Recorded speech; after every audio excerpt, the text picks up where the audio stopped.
Listo, gracias por la paciencia. Continuamos con el tema. Ahora, bueno, como les decía, bíblicamente el contexto claro para entender el arrebatamiento es el término cosecha de trigo. Voy a mostrarle algunos textos en las parábolas y en las palabras de Jesús cuando Jesús traza los temas de su segunda venida o las parábolas de enseñanza con relación a su venida, con relación a una cosecha de trigo. Vamos a observar que bíblicamente con relación a los eventos de la segunda venida de Cristo se trazan dos tipos de cosecha. Como les había planteado anteriormente, se traza una cosecha de trigo y una cosecha de uvas, y para que nosotros podamos entender dentro del contexto profético cuál es la que nos corresponde a nosotros o cuál es el cumplimiento que está determinado para nosotros, tenemos que entender que es la cosecha de trigo. Entonces, en la Biblia van a haber dos conceptos claros: cosecha de trigo, cosecha de uvas. La Biblia utiliza ese parámetro para mostrarnos cuál es la forma de cumplimiento de los eventos del final de los tiempos, y nosotros podamos entenderlo más claramente.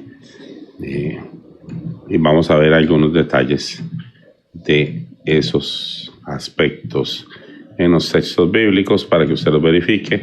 Cuando a usted en la iglesia le predican con relación al arrebatamiento de la iglesia, lo imposibilitan que usted pueda verificar los textos bíblicos en la Biblia, porque ¿qué es lo que hacen? Toman, dan una interpretación, lo exponen como ellos quieren en términos filosóficos, y usted está aislado. Bíblicamente se trata del trigo y de las uvas. Vamos a ver textos de profetas como Isaías. Vamos a ir al capítulo 17 para que ustedes vean en el capítulo 17 del libro de Isaías cómo la Biblia traza la segunda venida de Jesús con relación a una comparación de cómo es el tema de la cosecha. Entonces, espérense un momento.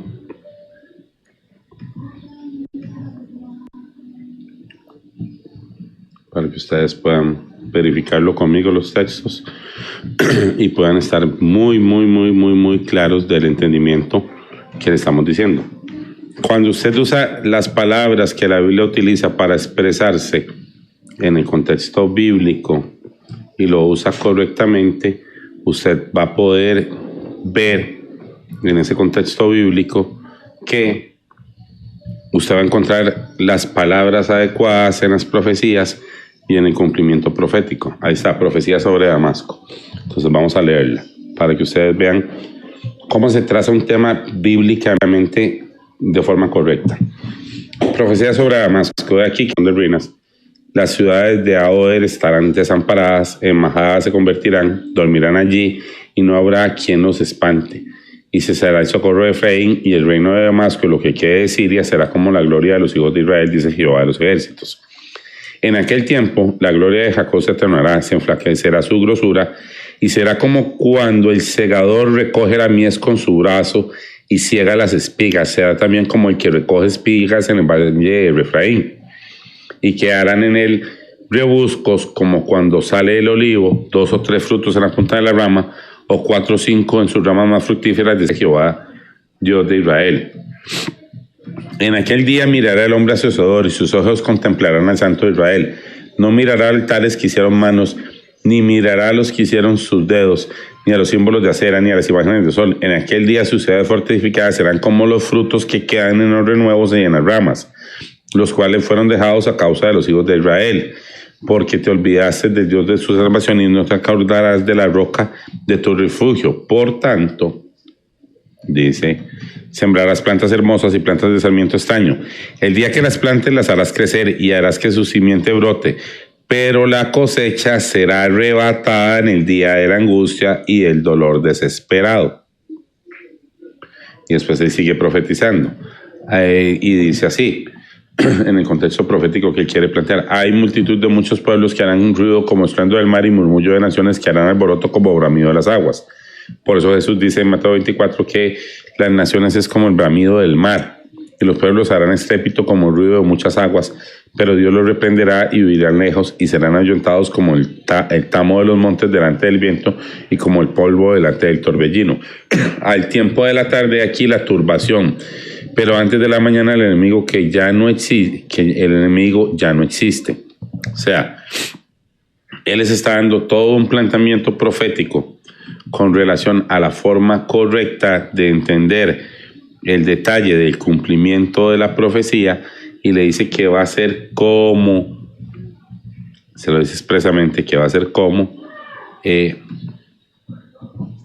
la cosecha, y que la cosecha va a ser arrebatada. Cuando usted busca los textos relacionados con el trigo y la cosecha, el trigo y las uvas, siempre van a ver los entendimientos proféticos correctos. Por eso, cuando una persona no respeta el texto bíblico y argumenta con un argumento doctrinal de interpretación, lo que hace es alejar a las personas de la profecía como está establecida, y comienza a dar su propia propuesta filosófica, y causa un daño en no poder identificar y verificar a través de los textos lo que está determinado. Ahora, quiero que veamos algunos detalles de cómo este tema se va a ir afianzando a través de la escritura, para que la gente pueda ver que realmente esto está establecido de esta forma. Vamos a verlo, creo que es esta imagen. Ajá. Vamos a leerlo en Apocalipsis capítulo 12. Entonces voy a volver a poner la imagen un momento. Ya vimos el capítulo 17 de Isaías. Ahora vamos a ver Apocalipsis 14. Y vamos a notar un par de detalles muy interesantes en el capítulo 14 de Apocalipsis con relación al tema de las cosechas. Bueno, el capítulo 14 de Apocalipsis, se los voy a poner en la pantalla para que ustedes lo puedan verificar conmigo, tiene el orden de la revelación con relación a las cosechas de trigo y de uvas. Y en ese orden de revelación que tiene de las cosechas de trigo y de uva, es que va a plantear la revelación con relación al arrebatamiento. Entonces, si nosotros trazamos con relación a cómo la Biblia lo plantea, no vamos a tener problemas para entender el cumplimiento profético. Entonces ahí, el Apocalipsis 14 comienza con el cántico de los 144,000 y continúa diciendo en el capítulo 14, verso 14, capítulo 14. La tierra es cegada, he aquí, y miré una nube blanca, y sobre la nube uno sentado semejante al Hijo del Hombre. Hay una nube donde hay uno que es como el Hijo del Hombre. Ese que es como el Hijo del Hombre tenía en su cabeza una corona y en su mano una hoz aguda. ¿Quién tiene la hoz aguda? El Hijo del Hombre. Ese Hijo del Hombre que tiene la hoz aguda está en la nube, dice, y del templo salió otro ángel. ¿Por qué dice otro ángel? Porque el capítulo anteriormente venía hablando del mensaje de los 3 ángeles, viene hablando de lo que sucede cuando los ángeles salen. Entonces del templo salió otro ángel clamando a gran voz al que estaba sentado en la nube, que era ¿quién? El Hijo del Hombre. Mete tu hoz, ¿cuál hoz? La que tiene en su mano, y ciega, porque la hora de cegar ha llegado. Entonces, bíblicamente, la Biblia te dice que ese ángel que le pide al que está en la nube, le habla sobre la hora de cegar. Pues la mies es una referencia bíblica al trigo. Cuando se pone mies y dice, ¿qué es mies? Trigo y cebada. Pues la mies de la tierra está madura. Y el que estaba sentado sobre la nube, ¿quién? El Hijo del Hombre metió su hoz. ¿Cuál hoz? La que tiene en la mano, y la tierra fue cegada. Entonces, en este contexto del párrafo del capítulo verso 14 al 16 te habla del Hijo del Hombre que va a cegar con su hoz a petición de un ángel que sale del templo, que le indica que la hora de cegar ha llegado y le está clamando. Ahora, continúa el texto diciendo, salió otro ángel del templo que estaba en el cielo teniendo también una hoz aguda. Este ángel tiene una hoz, no es la misma que tenía el que estaba sentado, pero también tiene una hoz. Y dice, y salió del altar otro ángel ahora es un segundo ángel, que tenía el poder sobre el fuego, llamó a gran voz al que tenía la hoz. ¿A quién? Al otro ángel que tenía la hoz. Aquí me está hablando en ese texto que este otro ángel que tiene una hoz sale con su hoz, sale un segundo ángel a acompañar a este y le dice al que tenía la hoz aguda, ¿verdad? Diciendo, mete tu hoz. ¿Cuál hoz? La que tiene el segundo ángel, y vendimia los racimos de la tierra porque las uvas están maduras. Entonces, él no va por la mies, él va por las uvas. Y el ángel arrojó su hoz, la que tenía en su mano, y vendimió la viña, o sea, las uvas, y vendimió la viña de la tierra y echó las uvas en el lagar de la ira del Señor. Y fue pisado el lagar fuera de la ciudad. Entonces, las uvas son depositadas en el lagar de la ira del Señor. Y vamos a ver ahorita el texto con relación a qué sucede con el trigo. ¿Qué vemos en este capítulo? Bueno, vemos del verso 17 al 20, un ángel que tiene una hoz que vendimia uvas y las deposita en el lagar, que sale a indicación de otro ángel que no le señala sobre tiempo. Pero en la primera parte, en el capítulo 14 al 16, en el verso 14 al 16, vemos a uno que está en la nube, que tiene una hoz, que va a cosechar la mies de la tierra, que la hora de ser. ¿Qué sucede aquí? Que cuando nosotros vamos al cumplimiento profético, y ahora entendemos el cumplimiento profético de lo que estaba determinado para en Mateo 24, sabemos que Jesús no se puede estar refiriendo a la cosecha del trigo cuando dice el día y la hora, porque para cegar el trigo hay un ángel que le indica el día y la hora, y la Biblia no se contradice. Entonces, ahora entendemos que hay una distinción, como decía en Isaías 17, que iba a ser como cuando se cegaba la mies y que los frutos iban a ser dejados. Y aquí se habla de tomar el trigo por el que está en la nube, y más adelante el ángel va a cosechar las uvas. Es lo que Jesús dice en Mateo 24, dice que estarán dos en el campo, uno será tomado y otro será dejado. ¿Qué va a ser tomado? El trigo. ¿Qué va a ser dejada? Las uvas. Y dice que después él enviará a sus ángeles a recoger a sus escogidos. Se está refiriendo a las uvas, porque los ángeles cosechan las uvas, según el texto que estamos viendo ahora en Apocalipsis, y él, como el Hijo del Hombre, es el que cosecha la mies. Hay una distinción. Entonces ahora entendemos que con relación a la segunda de la venida de Jesús van a haber dos cosechas, una de trigo y una de uvas. Esas dos cosechas tienen un contexto dentro de toda la revelación bíblica fundamentada en la profecía, donde está identificando a unos como trigo y a otros como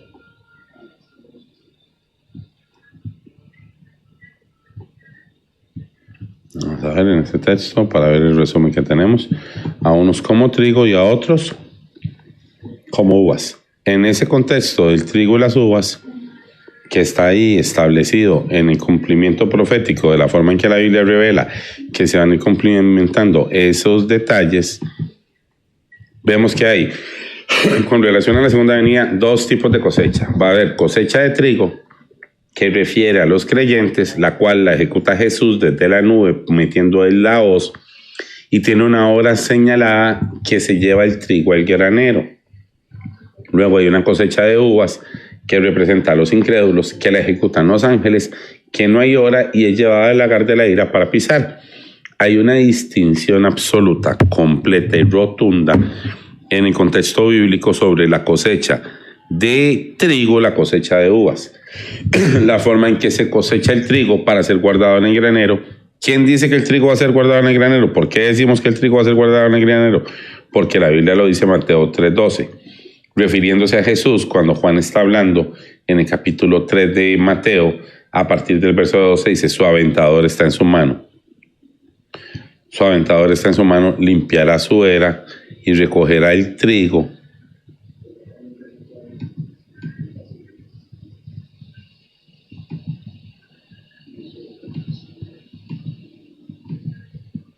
Permíteme, para que ustedes mismos lo vean.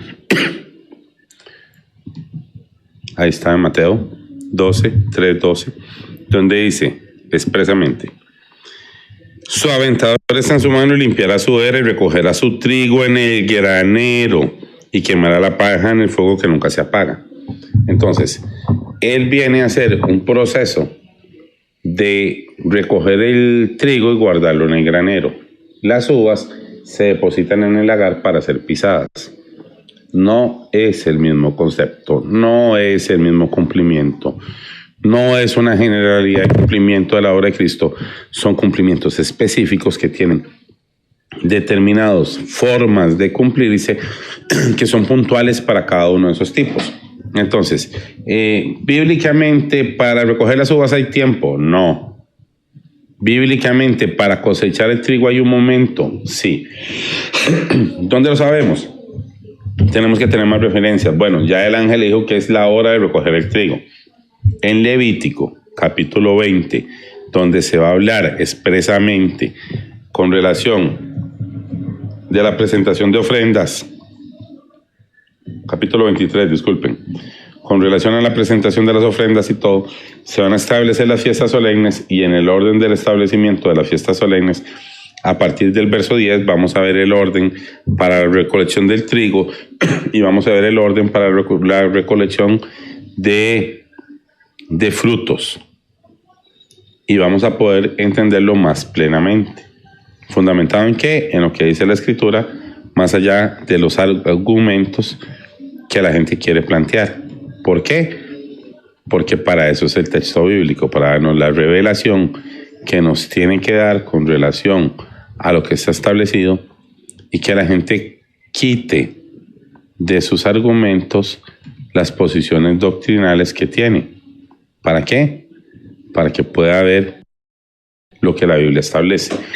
Entonces, permítanme otra vez para poder ir poniendo el texto de Levítico 23 para que ustedes lo puedan ir viendo, puedan verlo expresamente y leerlo conmigo y saber que la Biblia sí trae todo un orden de revelación con relación a la mies y con relación al trigo, donde hace una separación absoluta de esos temas y se tienen que ver. Vamos a ver.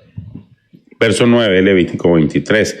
Habló Jehová a Moisés diciendo, habla a los hijos de Israel y diles, cuando hayáis entrado en la tierra que yo os doy y seguéis sus mies, cebada y trigo, la representación del trigo, traerá el sacerdote una gavilla por primicia de los primeros frutos de vuestra siega. Y el sacerdote mecerá la gravilla delante de Jehová para que seas aceptos el día siguiente, el día de reposo la mecerá. El día que ofrece la gravilla, ofreceréis un cordero de un año sin defecto en holocausto a Jehová. Su ofrenda será de 2 décimas de efa de flor de harina encendida en olor gratísimo, y su libación será de vino, la 4ª parte de un hin. No comeréis grano tostado ni espiga hasta que ese mismo día, hasta que hayáis ofrecido la ofrenda de vuestro Dios, estatuto perpetuo por vuestras edades en donde quiera que habitáis.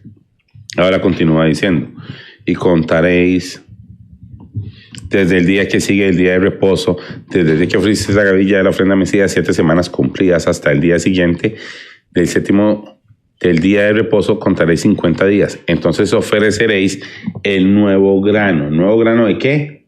De trigo. Debe ser ofrecido y contado hasta un día específico. Ese nuevo grano que es trigo tiene que estar presentado según esta ordenanza dentro de la presencia del templo, y ese grano tiene que estar dentro del templo presentado en el momento de la hora del sacrificio.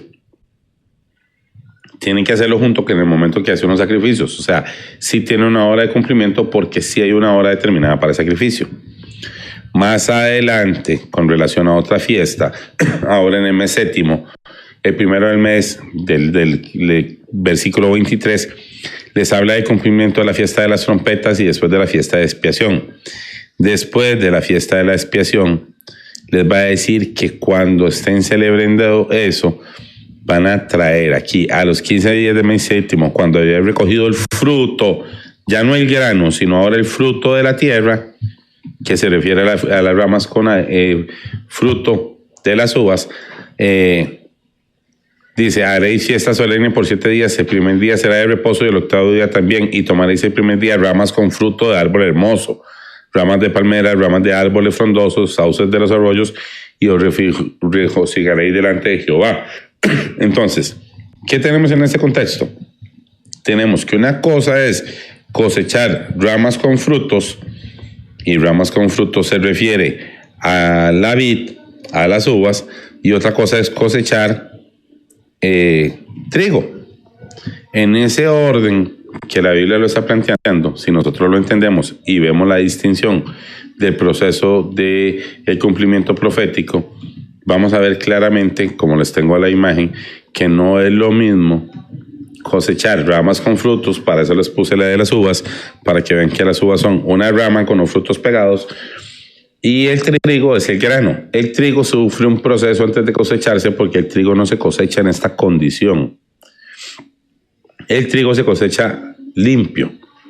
Por eso en el Mateo 3:12 dice que va a ser limpiado, que él tiene el aventador en su mano. El trigo, para cosecharse, las uvas se toman, se depositan a través de los racimos y son en racimos. El trigo no. El trigo tiene que aventarse y limpiarse. Y hay una distinción absoluta entre la forma en que se trata la cosecha de trigo y cómo se trata la cosecha de las uvas.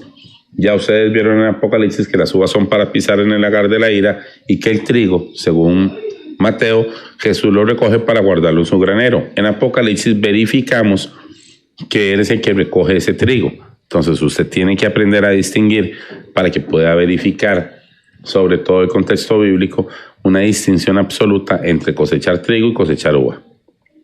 Entre ser cosechado como trigo y ser tomado y llevado al granero, o ser cosechado como uvas y ser depositado en el lagar de la ira del Señor. No son el mismo evento. No es un evento único y absoluto. Les demostré en la ley, por el contexto de la ley, como está en Levítico 23, que hay una distinción de tiempo en el momento en que se cosecha el trigo, que el trigo sí tiene una hora y un día señalado para ser cosechado, y las uvas no. Entonces, yo no sé si la gente habla con Mateo 24 como ellos quieran hablar. Yo sé que la Biblia me dice que la cosecha de trigo tiene una hora y un momento para cosecharse, y las uvas no. Yo sé que Jesús habla conforme a la ley y el testimonio, fundamentado en todo lo que está establecido en los Salmos, en la ley de Moisés y en los profetas, y que en los profetas está establecido que con relación al día que el hombre conozca a su hacedor, va a ser como el día que se cosecha la mies, y que los frutos van a ser dejados aparte. Lo leímos en Isaías 17. Entonces, cuando usted tiene un orden correcto, a través del lenguaje bíblico correcto, usted consecuentemente va a ir juntando cada vez más profecía y más entendimiento, porque usted mira, aquí se está refiriendo a las ramas con frutos, y aquí se está refiriendo a la mies y el grano. Aquí está hablando de los frutos de la vid, de las uvas, y aquí está hablando del trigo. Y usted va a comenzar a poder dilucidar proféticamente que sí hay profecías y sí hay señalamientos ordenados cuando usted usa el lenguaje correcto, que es la cosecha, el arrebatar la cosecha, ya sea de trigo o de uvas. Y que cuando usted se fundamenta en eso, usted no necesita ninguna posición doctrinal argumentativa, filosófica, de ninguna denominación, para comprender el trazo bíblico correcto y ordenado, fundamentado paso a paso en los versos que la misma Biblia les da. Entonces, ¿qué es lo que queremos? Que usted primero reflexione a ver con qué fue contaminado en cuanto a la filosofía de la interpretación. ¿Qué cree usted? Y que ahora usted comience a verificar en la Biblia todos estos temas con relación al arrebatamiento, conforme están escritos en la Biblia, para que usted conozca la verdad bíblica. Por eso abajo le pongo el arrebatamiento bíblico. No es que predica la iglesia de Filadelfia, no es que predica la iglesia pentecostal, no es el argumento que tenga la iglesia adventista. Yo no hablo del cumplimiento adventista de la profecía, no hablo del cumplimiento pentecostal, no hablo del cumplimiento de la iglesia de Filadelfia. Yo hablo del cumplimiento bíblico, de los temas bíblicos y del lenguaje bíblico en la profecía, para que usted lo pueda comprender conforme está establecido.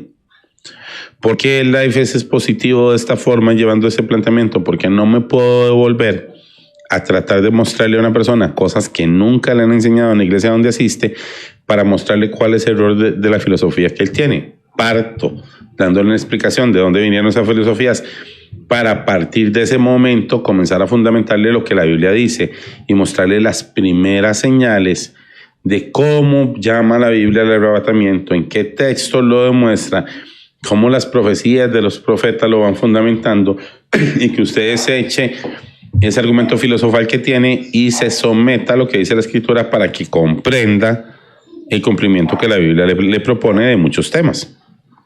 Entonces, en ese mismo orden, vamos a ampliar durante toda la semana.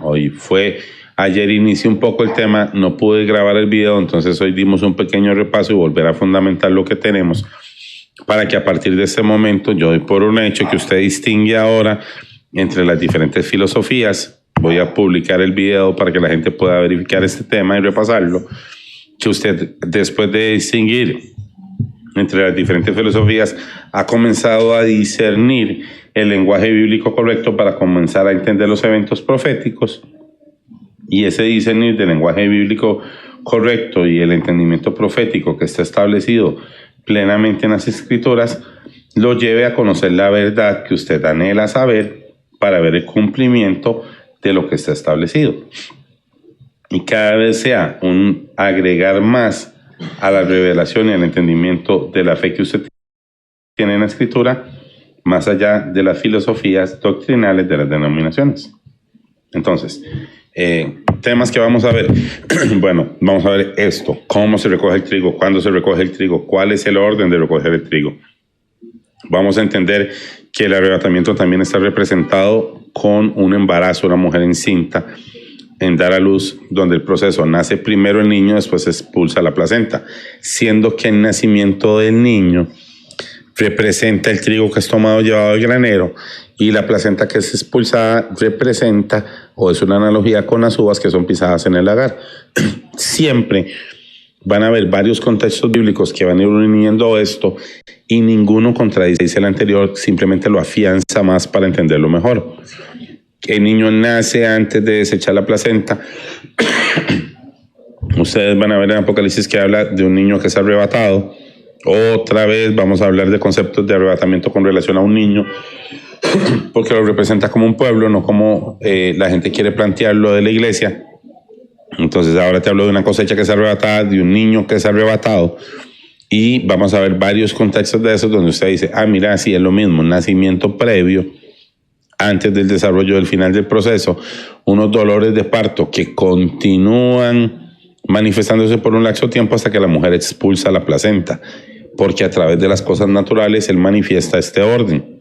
Es exactamente lo mismo, toma cumplimiento hasta que viene el pisar las uvas en el lagar, y usted va a ir conociendo ahora diferentes líneas proféticas que mantienen un orden en la revelación.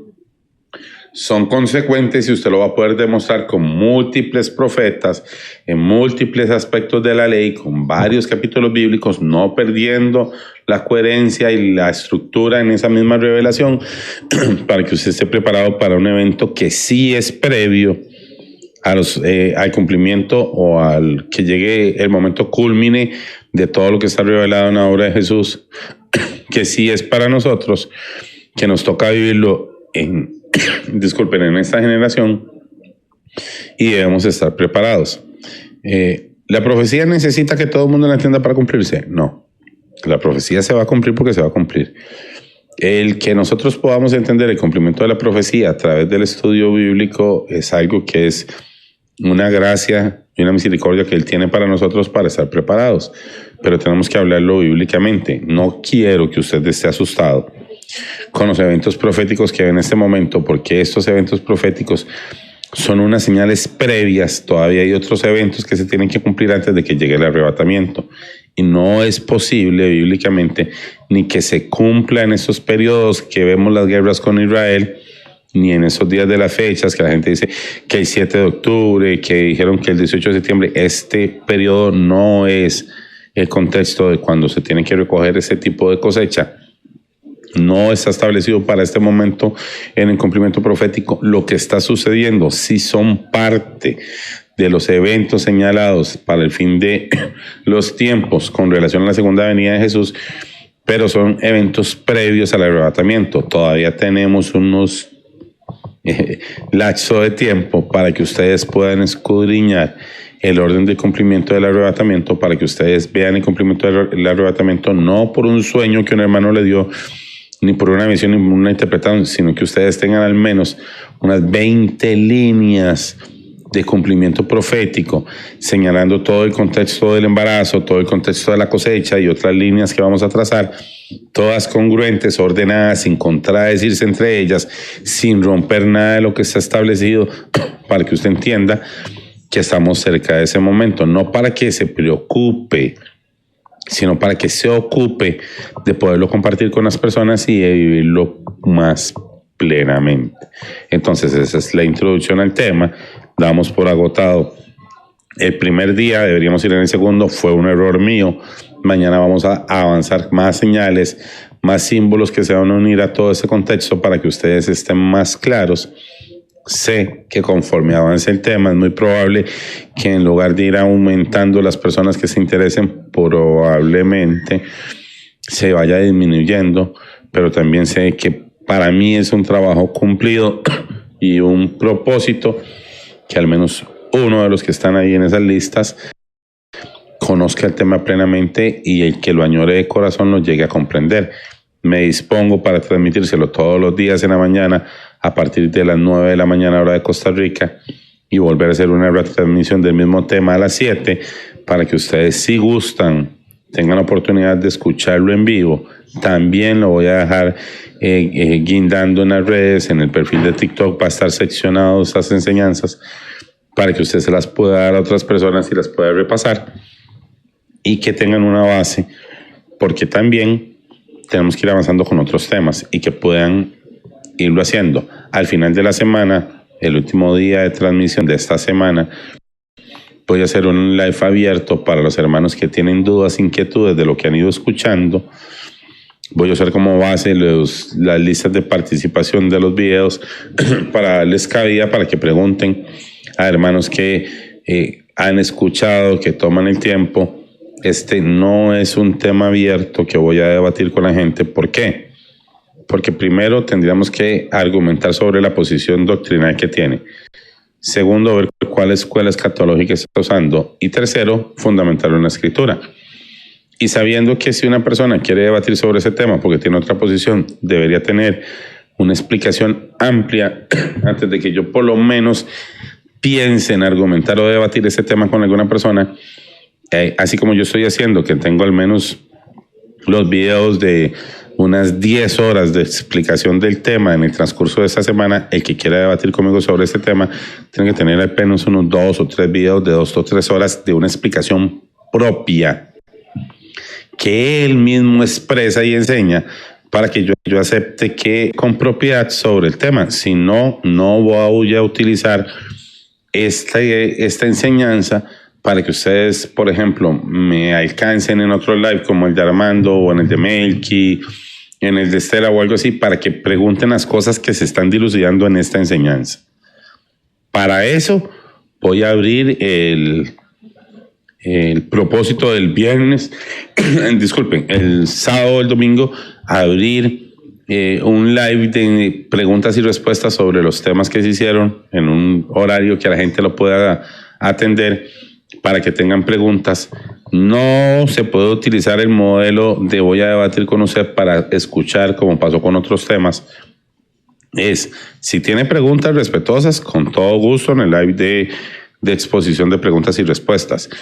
Si usted está en contra de cosas de las que estamos afirmando, presente primero su posición, su explicación y después, a partir de ahí, valoramos cómo lo podríamos cuadrar en un debate o un argumento que sé que no se va a dar porque también he revisado y he buscado, como todos ustedes, muchas de las enseñanzas y las explicaciones, revisándolas en la Biblia, y este es un tema que yo no estoy dominando hoy o me lo aprendí ayer. Es un tema que he estudiado más de 10 años, leyendo todos los textos bíblicos, trazando en orden todos los versículos para llegar a poder exponerles el orden de lo que estamos entendiendo.